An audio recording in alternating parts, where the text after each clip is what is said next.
রাজ্য, দেশ, supreme court ও হাইকোর্টকে ধন্যবাদ জানালেন নির্যাতিতার বাবা মা।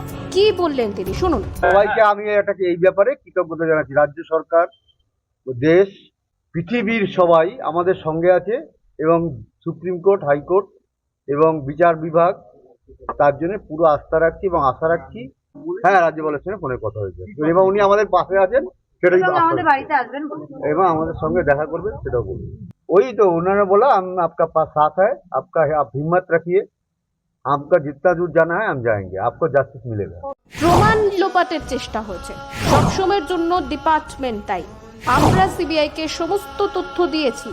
রাজ্যপালের সঙ্গে ফোনে কথা হয়েছে, রাজ্যপাল বলেছেন বিচার আমরা পাবো।